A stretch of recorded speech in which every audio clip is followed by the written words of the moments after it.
नमस्कार, cool stylish fans present सत्ता का संग्राम देख रहे हैं आप। मेरा नाम है उत्कर्ष चतुर्वेदी और इस देश के सबसे बड़े चुनाव यानी कि लोकसभा लोगों को जमीन पर रहकर समझने के अपने प्रयास में इस यात्रा में जो चुनावी रथ लेकर हम निकले हैं, उत्तर प्रदेश की अनवरत यात्रा पर लगातार जारी है। उत्तर प्रदेश की ढेर सारी लोकसभा सीटों पर हम पहुंच चुके, वहां पर लोगों से बात की। पहले चरण से देखते देखते हम उन सीटों पर आ गए जहां 7वें चरण में मतदान होना है और कल ये देश 6वें चरण का वोट डालेगा। इन सब के बीच में जब 6 चरणों का प्रचार खत्म हो गया है तो पूरा का पूरा फोकस 7वें चरण की सीटों पर आकर रुक गया है। मैं एक ऐसी लोकसभा सीट पर मौजूद हूं जो न सिर्फ उत्तर प्रदेश में बल्कि देश भर में जानी और पहचानी जाती है। उसके राजनीतिक कारण कम होते हैं और उसके धार्मिक कारण ज्यादा होते हैं, उसके पर्यटन के कारण ज्यादा होते हैं। मैं मौजूद हूं कुशीनगर में, उस कुशीनगर में जो महात्मा बुद्ध के परिनिर्वाण की स्थली है। उस कुशीनगर में जहां न सिर्फ इस देश से बल्कि विदेशों से भी महात्मा बुद्ध के अनुयायी, उन्हें मानने वाले आते हैं, दर्शन करते हैं। ये तरीके से शोकेस या गेटवे भी माना जाता है उत्तर प्रदेश का। और इसीलिए कुशीनगर के मुद्दे क्या हैं, कुशीनगर लोकसभा क्या सोचती है, क्या समझती है, ये जानना समझना बेहद जरूरी है। सुबह सुबह का वक्त है, जगह खड़े हैं, ये बिल्कुल वो पथ है, बिल्कुल वो जगह है जहां आपको तमाम वो पर्यटन स्थल दिखाई देते हैं जो महात्मा बुद्ध से जुड़े हुए हैं। उनकी परिनिर्वाण स्थली ठीक पीछे और आगे जो बाजार बने हुए हैं, आगे जो के हैं, वहीं पर हमने सोचा कि एक चाय पर चर्चा हो ताकि लोगों की राय को भी शामिल किया जा सके, समझा जा सके। और बिना किसी, कुछ लोग हमारे साथ मौजूद हैं, इस चर्चा की शुरुआत करते हैं।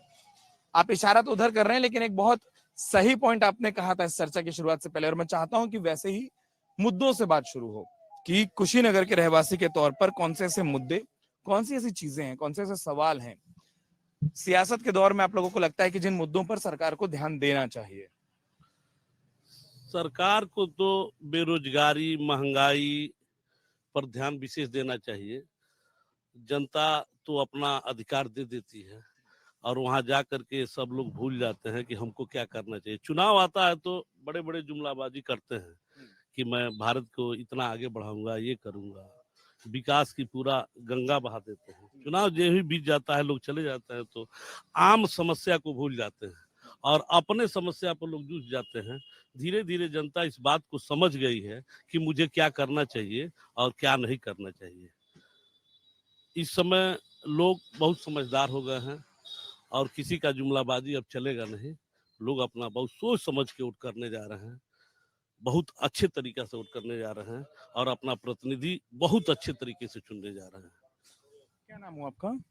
प्रमोद यादव। प्रमोद जी, थोड़ी देर पहले आप एक बात कर रहे थे और मैं चाहता हूँ वो मुद्दा भी बहुत जरूरी है, वोटना चाहिए। जैसे कुशीनगर देश विदेश से लोग आते हैं, जब इस जगह को देखते हैं, तमाम पर्यटन स्थलों को देखते हैं, धार्मिक स्थलों को देखते हैं, वो छवि को लेकर आपके मन में एक सवाल था, वो क्या था? सर, हमारा ये था कि भगवान का ये स्थली है। यहाँ विदेशों से लोग आते हैं, राष्ट्रपति आते हैं, प्रधानमंत्री आते हैं, देश के सम्मानित लोग आते हैं। यहाँ जो रास्ते के किनारे जो एंगल लगा हुआ था, जो पार्क में न जाया जाए और जाया जाए तो उसके लिए घुसने का रास्ता बनाया गया था, वो 50 वर्षों से बड़ी मजबूत और बहुत अच्छा ही लगाया गया था। उसको तोड़ करके और वहाँ रसरी लगाया जा रहा है, जिससे हमारे देश और मान सम्मान पर ठेस हमको प्रतीत दिखाई दे रहा है। पक्का को तोड़ करके और हम पलानी छाएं, अगर उसको हम उससे सुंदर लगाते, उसको बढ़िया तरीके से दिखाते तो मुझे अच्छा लगता। लेकिन वो रसरी 1-2 महीने में टूट जाएगी, कोई पकड़ेगा तो जो हमारा विश्व के लोग आएंगे, हमारे देश के राष्ट्रपति आएंगे, तो क्या उसका संदेश देना चाहते हैं? आखिर विकास के प्रति ले जा रहे हैं कि विनाश के प्रति ले जा रहे हैं? जो उससे पहले का जो था उससे बहुत मजबूत है। आज भी आप चल करके देख सकते हैं कि जो एंगल वो लगा हुआ था आज भी बहुत मजबूत है, और उसको तोड़ करके और एक साधारण लगा दिया जाए, ये बहुत ही दुखद और निंदनीय है। अब आप बताइए, आप किन की तरफ इशारा कर रहे थे कि हम कहाँ चले जाएं बात करने? जी, क्योंकि वो इशारा किए हैं, दोस्त अक्सर ये काम कर देते हैं, फंसा देते हैं ना कि इनको। बात नहीं है, ऐसी कोई बात नहीं है, कोई यहाँ किसी को फंसाने वाली बात नहीं है। सब लोगों से आप राय जानना चाहते हैं, सब लोग अपनी अपनी राय देंगे और लोग बताएंगे कि सरकार में उसको क्या, किस सरकार में उसको क्या अच्छा लगा, क्या बुरा लगा। जहाँ जिससे वो जो प्रभावित होगा वो उसको उसके पक्ष में अपना मतदान करेगा। जैसे कि अगर आप हमसे जानना चाहते हैं तो मेरा शुभ नाम जयजीत कुमार पाठक है। मैं degree college Kushinagar Buddha PG college का पूर्व महामंत्री रहा हूँ छात्र संघ का। और भारतीय जनता पार्टी की सरकार में मुझे एक चीज बहुत अच्छा लगा, जो शहरी आवास सरकार ने चलाई उसमें उसका सबसे ज्यादा बेनिफिट गरीब किसान मजदूर, विशेष तौर पर वो डेली वेजर जो डेली मजदूरी करने वाले लोग हैं उनको उसका लाभ मिला। लाभ ये मिला कि अगर सरकार ने 2.5 लाख रुपए की प्रोत्साहन राशि दी तो वह मेहनत करके 1,50,000 रुपए मिला के 1-2 रूम जरूर बनवा लिया, बनवाने वाला था तो। हाँ, उसमें थोड़ी बहुत गड़बड़ियां जरूर हुई। सरकार को इस चीज पर ध्यान देनी चाहिए, बारीकी से इसकी जांच पड़ताल करनी चाहिए कि अगर हम 2.5 लाख रुपया लोगों को दे रहे हैं तो वो 2.5 लाख रुपया उनको मिले, न कि हमारे आपकी बात अच्छी नहीं लग रही, उठ गए बीच में। न कि उनके उनके ही पार्टी के स्थानीय जनप्रतिनिधि उस पैसे का बंदरबाट करें। तो मैं उसी योजना से प्रभावित होके और हम लोग भारतीय जनता पार्टी के फेवर में मतदान करने वाले हैं। ये बढ़िया था कि प्रमोद जी ने बोला कि पहले मेरा विचार ले लो फिर विपरीत विचार भी ले लो, दोनों बैलेंस बराबर हो जाना चाहिए। खुद एक विचार रखा और एक विचार रखा। अब आप जैसे कह रहे हैं कि गड़बड़ियां हैं, गड़बड़ियों के बावजूद जब आप कहते हैं कि आप वोट उधर करेंगे, उसका कारण क्या लगता है आपको? गड़बड़ियां कम लगती हैं, बाकियों की अपेक्षा कम लगती हैं? जैसे आपने कहा ना कि कुछ गड़बड़ियां उसमें भी है योजना में। जैसे हमारे कहने का मतलब कि इनकी सोच अच्छी है। अब सोच अच्छी है उसमें, चूंकि सारा काम तो माननीय मोदी जी और माननीय योगी जी करेंगे नहीं, उनके अधीनस्थ लोग ही करेंगे। वो लोग अपने जगह पे सही हैं, लेकिन उनके उनके नीचे के लोग कहीं ना कहीं से गड़बड़ी कर रहे हैं। तो मेरा आपके आपके इस चैनल के माध्यम से यह निवेदन है उनसे कि थोड़ा सा उस पर भी उनका अगर ध्यान जाए तो यह योजना और भी अच्छी तरह से धरातल पर उतारा जा सकता है। इसके साथ ही साथ कुशीनगर के लोगों को एक बात की बहुत टिस है, हम लोगों को इंटरनेशनल एयरपोर्ट की सौगात तो माननीय योगी जी और मुख्यमंत्री माननीय योगी आदित्यनाथ जी महाराज जी द्वारा दे दिया गया, लेकिन वह हाथी दांत के समान है। यहाँ से किसी प्रकार की कोई उड़ान चालू नहीं है। यह कुशीनगर के लोगों के साथ एक बहुत बड़ा धोखा है। इस पर भी गंभीरता से सरकार को विचार करनी चाहिए और आपके चैनल के माध्यम से अगर यह संदेश उन तक पहुंच रहा हो तो उनको इस पर विचार करना चाहिए। लोकसभा चुनाव के बाद इस इंटरनेशनल एयरपोर्ट को सचमुच इंटरनेशनल एयरपोर्ट के रूप में विकसित करके उड़ान चालू कराना चाहिए। ठीक बात है। चाय आपकी आ गई, चाय आप लेते रहिए, वो भी एक लालच होता है कि अच्छी चर्चा हो जाए। हम इनसे बात करने के लिए हमको लगा सामने आ जाएं कि जगह थोड़ी यहाँ हो भी जाएगी, माफ कीजिएगा। हाँ, क्या नाम हुआ? कविंद्र कुमार पांडे। वही सवाल है कविन जी कि अगर कुशीनगर आया हूँ, कुशीनगर को समझना चाहूँ एक वोटर के तौर पर, क्या मुद्दे हैं, क्या चीजें अच्छी, क्या चीजें कमियां हैं जो आप लोग देख रहे हैं, आकलन कर रहे हैं, और उसके आधार पर फिर वोट का मूड तो बनता ही है। तो अच्छा बुरा क्या है? सर, कुशीनगर भगवान बुद्ध की नगरी में सबसे पहले आपका स्वागत अभिनंदन है। और यह पूरे भारत का एक ऐसा जगह है कुशीनगर जहां पूरे विश्व के लोग भगवान बुद्ध का दर्शन करने आते हैं। अंतर्राष्ट्रीय स्थल है कुशीनगर। और अभी अभी जो पाठक जी ने चर्चा किया कि जो अंतर्राष्ट्रीय हवाई अड्डा तो बन गया, लेकिन अभी उस प्रक्रिया में नहीं आया कि जिससे देश विदेश के लोग हैं आवे और भगवान बुद्ध का दर्शन करें। इस पर पहल होना चाहिए सरकार के तरफ से कि यह अंतर्राष्ट्रीय स्थल का जो अंतर्राष्ट्रीय हवाई अड्डा जो है उसका जो है प्रारूप तैयार करके और निश्चित रूप से इस कुशीनगर की एक पहचान मिले जो कि विश्व के लोग यहाँ आवे और भगवान बुद्ध का दर्शन करें। इस पर पहल होनी चाहिए। तो जैसे ये वाली बात आप लोग कर रहे हैं एयरपोर्ट वाली, अब ये कोई पुरानी मांग वाली बात तो है नहीं। एयरपोर्ट हाल फिलहाल बना, पिछले कुछ सालों में हमने देखा श्रीलंका से वो फ्लाइट भी हमने आते देखी, वो पूरा का पूरा प्रतिनिधिमंडल आते देखा। एयरपोर्ट आने से फायदा क्या होगा, अगर वो आप समझा पाए कि क्यों एयरपोर्ट इतनी बड़ी चीज होती है कि जैसे आपने भी बोला। पर्यटक जब आएंगे तो यहाँ के लोगों को रोजगार मिलेगा, यहाँ के लोग विकास करेंगे। यही होता है, पर्यटक के स्थल की वजह से आसपास के लोगों को एक रोजगार मिलता है, उनका भी विकास होगा। यही मुद्दा है। क्या नाम साहब आपका? राकेश त्रिपाठी। राकेश जी, वही सवाल कि मुद्दा क्या है चुनाव का इस बार यहाँ? कुशीनगर का मुख्य मुद्दा तो यही है कि यहाँ पर जो पर्यटन का विकास हो वो उत्तरोत्तर हो। और अभी भाई साहब ने कहा कि अगर यहाँ पर एयरपोर्ट का विकास होगा तो रोजगार भी बढ़ेगा, और रोजगार यहाँ के लिए मुख्य मुद्दा है।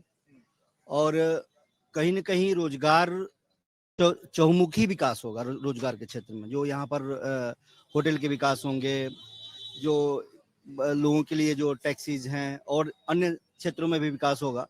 और हमारे हिसाब से सरकार एयरपोर्ट यहाँ लाई तो यही सोच के लाई भी, यह सोच के लाई भी उसके, लेकिन जिस सोच से उस एयरपोर्ट यहाँ आया था वह सोच पूरी तरह उतर नहीं पाया। उसके लिए काम किया जाना है। धन्यवाद सर। एयरपोर्ट अकेला मुद्दा है या और भी कुछ है कुशीनगर में मुद्दा? मुद्दा बेरोजगारी है। आज नौजवान कुंठा का शिकार है। बेरोजगार नौजवान को रोजगार की जरूरत है और इस पर पहल होनी चाहिए, बहुत बड़ी पहल होनी चाहिए। अच्छा, जब आप लोग ये कहते हैं कि पहल होनी चाहिए, एक चीज, दो तरीके से बेरोजगारी के मुद्दे पर वोट हो सकता है। एक गुस्से में कि रोजगार नहीं मिला, दूसरा उम्मीद में कि इस बार इस पर समाधान होगा। तो वो किधर मूड बन रहा है? नहीं सर, यह मुद्दा होना चाहिए, पहल इस पर होना चाहिए। सरकार चाहे किसी की भी हो, रोजगार मिलना चाहिए। नौजवान जो बेरोजगार है, इस पर यह सबसे बड़ी मुद्दा है इस क्षेत्र के लिए, इस प्रदेश के लिए। जी, आपका नाम? जी, मैं अमिताभ कुमार त्रिपाठी। जी अमिताभ जी, सुबह सुबह मैं अमिताभ से बात कर रहा हूँ, बस इतना ही अपने दोस्तों को बोल दूंगा तो अच्छा लगेगा, पूरा बोलूंगा नहीं। अमिताभ की धरती पर आपका स्वागत है। बहुत धन्यवाद। तथागत का नाम भी अमिताभ ही है। इसलिए मैंने कहा कि सुबह सुबह अपने दोस्तों को अगर ये भी कह दें तो बड़ा अच्छा हो। क्या है मुद्दा यहाँ? सर, मैं तो पहले सरकारी कर्मचारी हूँ, तो बहुत मैं चुनाव के बारे में नहीं बताऊंगा। उसके बाद जब कोई बताता सरकारी कर्मचारी हूँ तो हमको एक चीज समझ आती है कि सेंसर वाला बयान आएगा। लेकिन अभी कुछ चीजें आई एयरपोर्ट के बारे में। सब हमारे भाई ही हैं, सब सुबह सुबह चाय पीने के लिए हम इकट्ठे हुए हैं। मैंने जो महसूस किया है कि मोबाइल ने हमारा धैर्य जो है खत्म कर दिया।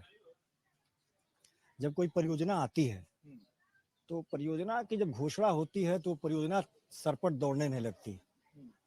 जब आदमी बाथरूम में घुसता है तो लगभग आधे घंटे बाद निकलता है, उसके बाद भी वो केवल फ्रेश हुआ रहता है, अभी उसको कपड़े पहनने हैं। अंतर्राष्ट्रीय एयरपोर्ट बन गया, पैसा आया, उसमें बहुत लोग नहीं जानते हैं। अभी रसिया से एक लगभग 30 या 40 करोड़ का कोई मशीनरी आनी थी। रसिया यूक्रेन से युद्ध में 2 साल से फंसा हुआ है।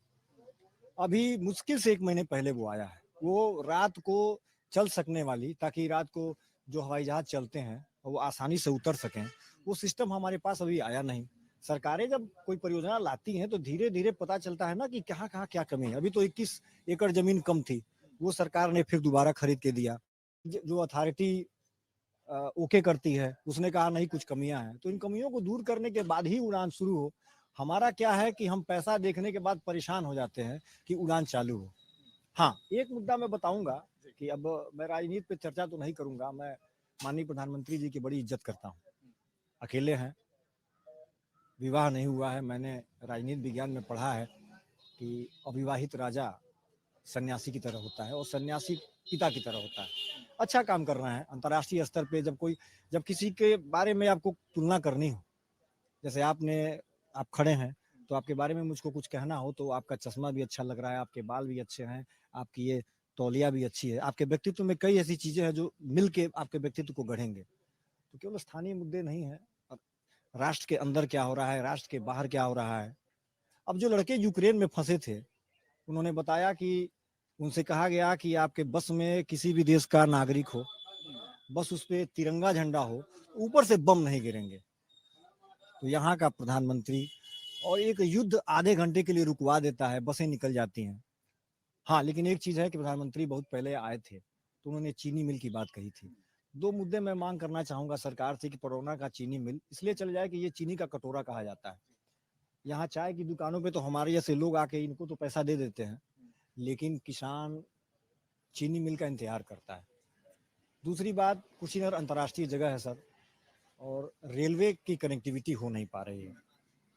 मैं चूंकि कुशीनगर घूमता हूँ, विदेशी भी आते हैं, तो मुझको लगता है कि अगर कनेक्टिविटी गोरखपुर से हो सर, तो जो बोधगया को लाभ मिलता है, वहाँ लोग उतरते हैं, वहीं से फिर वापस चले आते हैं, वो लाभ कुशीनगर को नहीं मिल पाता है, क्योंकि बोधगया और कुशीनगर ये दोनों लगभग बराबर की जगह हैं। तीसरा जन्म स्थान तो नेपाल में है, तो कुशीनगर को रेलवे कनेक्टिविटी से जोड़ दें। हवाई जहाज में मैं नहीं चढ़ पाऊंगा, ये नहीं चढ़ पाएंगे, ये नहीं चढ़ पाएंगे, हवाई जहाज में जो चढ़ेगा वो आएगा, ठीक है। और वो परियोजना उतर गई है तो थोड़ा सा इंतजार करना चाहिए।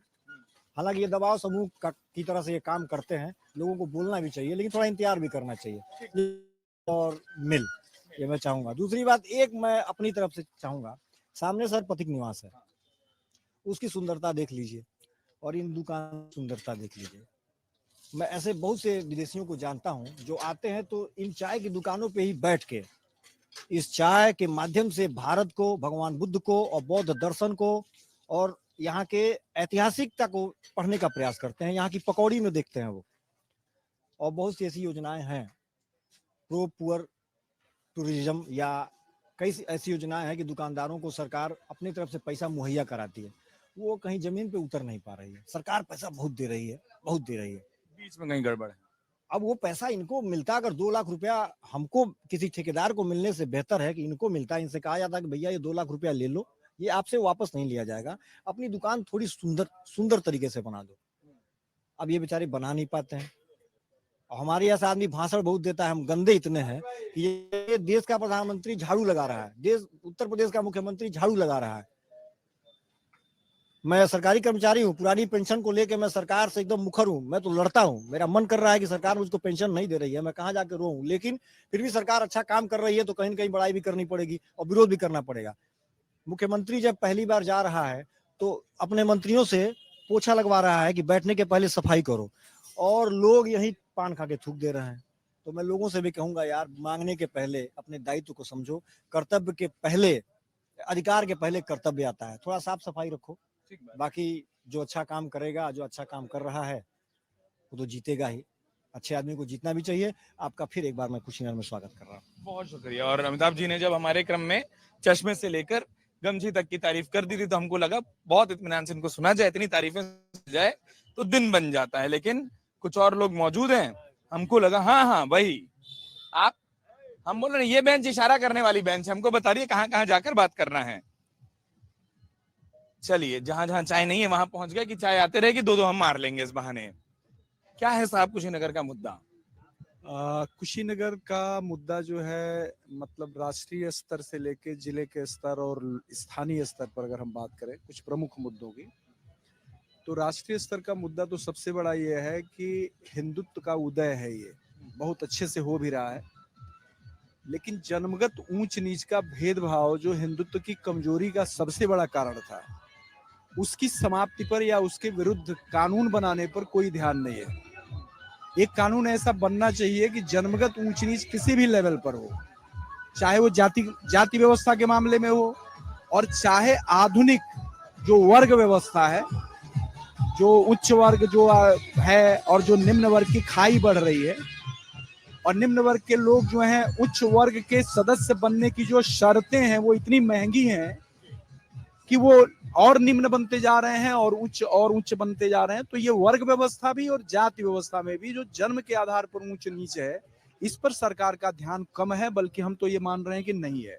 सरकार बहुत अच्छा कर रही है, लेकिन इस मुद्दे पर उसका ध्यान राष्ट्रीय स्तर पर, चूंकि मैं डॉक्टर अभय कुमार राय मेरा नाम है और मैं समाजशास्त्र का विद्यार्थी हूँ, एक डिग्री कॉलेज में प्रिंसिपल हूँ, पिछले 21 साल से प्रोफेसर हूँ समाजशास्त्र का, तो ये मुद्दा राष्ट्रीय स्तर पर ज्वलंत है। बहुत सारे मुद्दे वगैरह भी थोड़ा बहुत, लेकिन ये सबसे ज्वलंत मुद्दा है। सबकी चर्चा हम नहीं कर सकते, समय कम है, तो एक ये जिले के लेवल पर, ये जिला जो है चीनी का कटोरा कहा जाता था आजादी के पहले। अंग्रेज बड़े जो बुरे थे भी, इसमें कोई संदेह नहीं है, और हमारा देश हमारी सरकार है तो ये अच्छी है, इसमें कोई संदेह नहीं है, लेकिन कहीं ना कहीं नीतिगत कमियां हमारी सरकारों की ऐसी हैं कि यह चीनी का कटोरा जो है आज गन्ना किसान गन्ना उत्पादन न कर पाने के कारण, और जो कर रहे हैं उनके गन्ने का निस्तारण सम्मानजनक तरीके से, खरीदी जो है उसकी है सम्मानजनक तरीके से उचित समय पर भुगतान करने के मुद्दे पर जो उत्पादन कर रहे हैं वो भी सिसक रहे हैं। क्योंकि आर्थिक आमदनी का मुख्य स्रोत था। तो ये बहुत बड़ा मुद्दा है और हमारे माननीय प्रधानमंत्री जी बहुत कर रहे हैं अच्छा, उनकी नीयत साफ है, इसमें कोई संदेह नहीं है। लेकिन उन्होंने वादा किया था यहाँ चीनी मिलों को ठीक कराने के लिए, अभी तक कुछ नहीं कर पाए। तो हम लोग का मुद्दा ये है कि माननीय प्रधानमंत्री जी का ध्यान इस पे आना चाहिए। अभी लोकल की स्थानीय कुशीनगर की बात करें तो यहाँ कम से कम 2 ऐसी घटनाएं, मुद्दे बहुत सारे हैं, 2 ऐसी घटनाएं हैं जिसमें जनता कराह रही है, उस पर सरकार का या जनप्रतिनिधियों का ध्यान आकर्षित होना जरूरी है। बहुत बड़े बड़े वादे करके मैत्रेय परियोजना के नाम पर 700 एकड़ के लगभग जमीन अधिग्रहित की गई और हुआ कुछ नहीं। उस समय से ही जो यहाँ किसान कह रहे थे ये छल है, जो लोग मैत्रेय परियोजना के लोग हैं वो झूठ बोल रहे हैं, ये कुछ करेंगे नहीं और किसानों की जमीन औने पौने के दामों पर लेने का ये षड्यंत्र है। वही सिद्ध भी हुआ। बीच में सरकार ने लगभग 250 एकड़ जमीन ले रखा था, तो एक अच्छा काम किया है कि विश्वविद्यालय बना रही है। लेकिन उस 250 एकड़ जमीन के बाद लगभग 500 एकड़ जमीन किसानों की अधिग्रहित करके, अधिग्रहण का कानून लागू करके और उसको ऐसे डंप कर दिया गया है और सरकारी अधिकारी और कर्मचारी उसका नाजायज फायदा किसानों के साथ उठा रहे हैं। किसान अपना मकान नहीं बना सकता, किसान उसको ठीक से बेच नहीं सकता, वह अवैधता उसकी है और कुछ हो भी नहीं रहा है। वादा हुआ आज से 25 साल पहले, पूरा नहीं हुआ, वो फेल हो गया, साजिश निकला। फिर भी उस पर जो अधिग्रहण का अधिसूचना थी, तो उस अधिसूचना को निरस्त किया जाना चाहिए, किसानों को मुक्त करना चाहिए। अब यहाँ आप जो बैठे हैं, यहाँ देखिए पथिक निवास जो है ये कानून को तोड़ के इतना सुंदर बना है, लेकिन इन दुकानों को देख रहे हैं आप, ये टिन के बने हुए हैं। तो ये टिन के बने नहीं है, इनको मजबूर किया गया है कि आप न बनाएं। एक कानून ऐसा है भारतीय पुरातत्व सर्वेक्षण का, पक्के निर्माण नहीं, ये भी निर्माण नहीं कर सकते हैं। अच्छा, ये तब है जब इन मंदिरों के लिए जनता ने, ये मंदिर हमारे गौरव हैं और इनके लिए आज भी लोग त्याग करने के लिए तैयार हैं। जब जरूरत मंदिर को पड़ी तो सरकार जितना चाहे उतना ले ले, इस भाव से लोगों ने मुफ्त दे दिया। अभी लोगों का नाम चल रहा है उसमें, क्योंकि मुआवजा लोगों ने नहीं लिया, ऐसे ही दे दिया। और जितनी जरूरत थी ये अधिग्रहण कर लिया गया। जब अधिग्रहण कर लिया गया तो ये कानून, वो टकेसर भाजी, टकेसर खाजा वाला ये जो चला आ रहा, हमारी सरकार तो अंधी नहीं है, मैं उसको अंधा नहीं कह रहा हूं, लेकिन उसके कानों तक ये बात पहुंचनी जरूरी है कि जब यह कानून बना तो इस कानून के इर्द गिर्द, मान लीजिए यहाँ टूरिस्ट आते हैं, अगर ये दुकानें सब उजाड़ दे, अच्छा समय समय पर इसकी धमकी दी जाती है, उजाड़ने लोग आते हैं, कभी कभार उजाड़ भी देते हैं कुछ दुकानों को, और शोषण हो रहा है लोगों का, जो जमीन मालिक हैं। स्थानीय जनता मकान नहीं बना सकती, दुकान नहीं बना सकती, चला नहीं सकती, रोजाना आक्रमण है, रोजाना धमकी है। आखिर यहाँ पर अगर कुछ न भी रहे तो टूरिस्ट आएगा तो कहाँ से पानी पियाएगा, कहाँ खाना खाएगा, कहाँ से लोग वो करेंगे। दूसरा, आपको ये था जितना उतना लोगों ने दे दिया, तो बाकी भले ही आप एक कार्य योजना दीजिए, आप एक व्यवस्था बना जी व्यवस्था दीजिए कि ऐसा ही बनाना है, इसी रंग में रंगना है और उसका लोग पालन करें। लेकिन ये क्या मतलब है कि नहीं, कोई नहीं बनाएगा, पहली चीज। अच्छा, ये कानून कुछ इस तरह का है, थोड़ा हास्यास्पद भी, कि जैसे बाउंड्री से ये 300 मीटर गिनते हैं, तो बाउंड्री से 300 मीटर गिनते हैं। अगर मान लीजिए हम लोग दुखी होके, नाराज होके कुछ नहीं करेंगे, दे ही दें अपनी 300 मीटर तक की जमीन और ये बाउंड्री उस 300 मीटर पर कर लेंगे, तो नया 300 मीटर उसके घेरे में आ जाएगा। कितना हास्यास्पद है।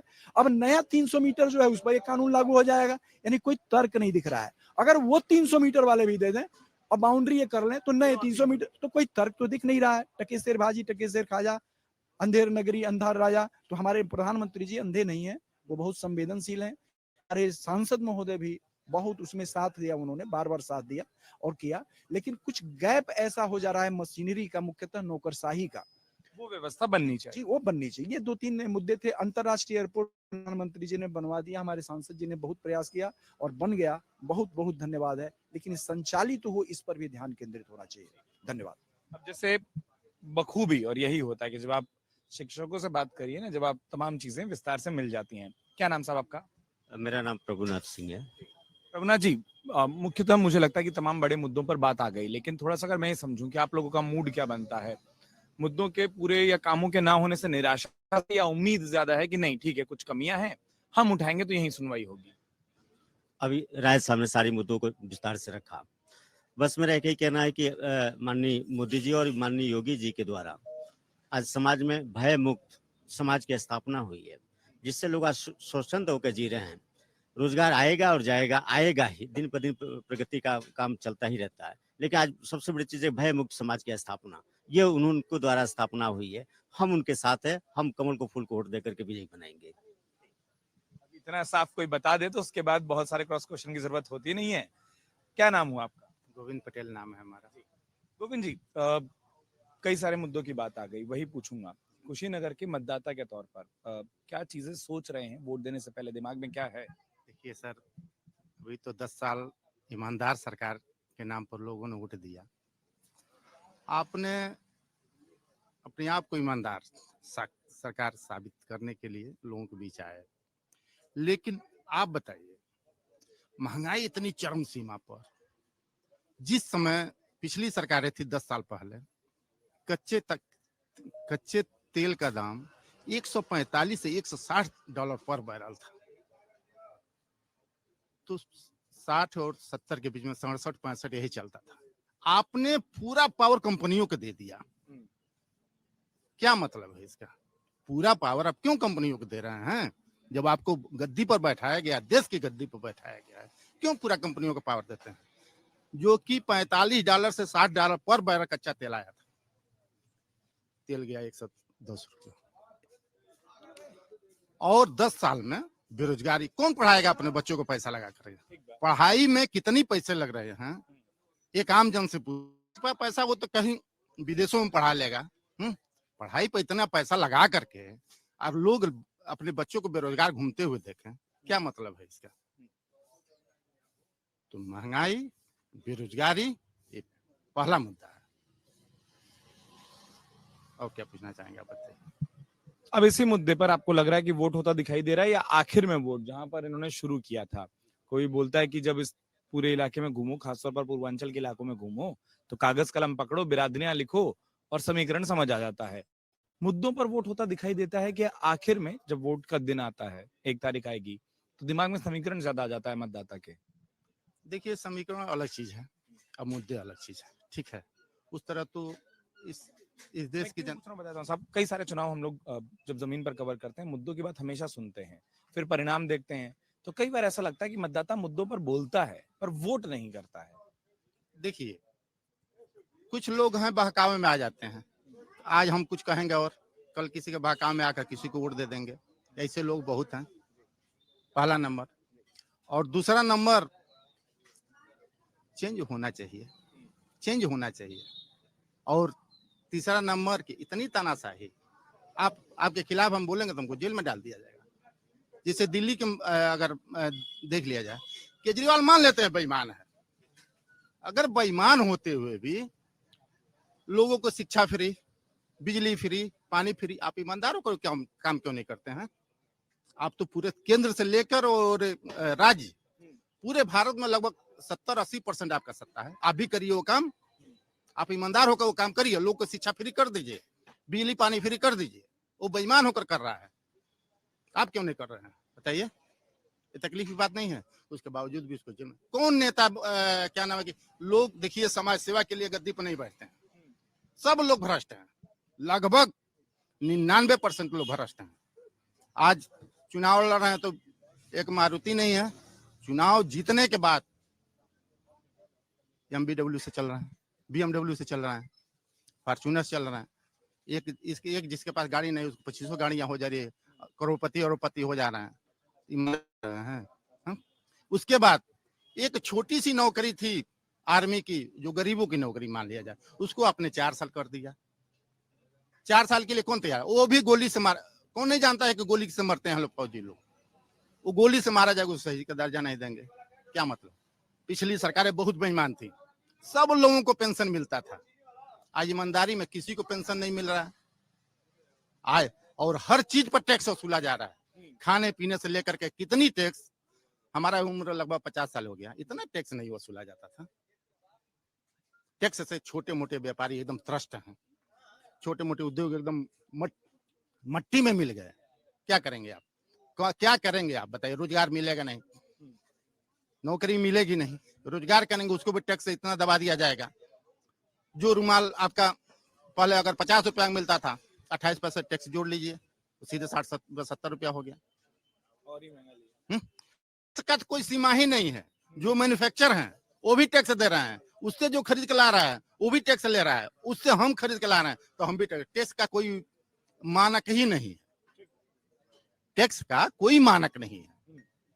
एक जगह जहां मैन्युफैक्चर हो रहा है, जो कंपनियां उससे केवल टैक्स लीजिए, वो दे रहा है, उसके बाद वही उसके बाद मानिए रिटेलर से लेकर के थोक जो भी हो वो अपना थोड़ा थोड़ा मुनाफा रखेंगे तो बहुत ज्यादा नहीं होगा, लेकिन हर आदमी टैक्स लेगा। टैक्स का तो अगर समझा जाए वो भी नहीं समझ पाता है कि टैक्स क्या है, कितना टैक्स लिया जाए। करते करते हर चीज इतनी महंगी हो गई।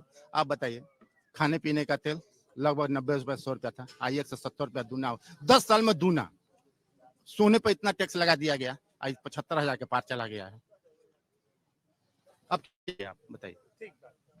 ढेर सारे जब मुद्दे आपने बताए तो मैं वही बोलता हूँ कि जब यहाँ से क्रम शुरू होता है और आप तक आता है, जैसे उन्होंने बोला ना कि राष्ट्र शुरू होकर जिलों तक और जिलों से शुरू होकर आम व्यक्ति तक, आप लोगों ने बखूबी हमको सारे मुद्दे समझा दिए। और इसलिए हम बोलते हैं कि जब आप बुद्ध की धरती पर होते हैं तो ज्ञान मिल ही जाता है, और वो बड़े आराम से बैठे बैठे मिलता है। तमाम बहसें होती हैं जिसमें लोग खूब चिल्लाते हैं, लेकिन ये उम्मीद थी कि जब कुशीनगर में चर्चा करेंगे तो चर्चा के तौर पर ही चर्चा होगी। तमाम मुद्दे आए, तमाम बातें आई हैं। कुशीनगर के लोग और क्या सोचते हैं और क्या समझते हैं। बड़ी लोकसभा है, पर्यटन की दृष्टि से लेकर अंतर्राष्ट्रीय स्तर पर इसका नाम है। लोगों का क्या मत है, इसको दिन भर जानने की कोशिश, ये क्रम लगातार जारी रहेगा। फिलहाल इस चर्चा को यहीं विराम देते हैं। आप अमर उजाला से जुड़े रहिए ताकि कुशीनगर से और इसके अलग अलग हिस्सों से, एक बेहद विस्तृत लोकसभा है, उसके अलग अलग हिस्सों से हम आपको तमाम जमीनी रिपोर्ट दिखा सकें। उसके लिए बने रहिए अमर उजाला के साथ। बहुत बहुत धन्यवाद।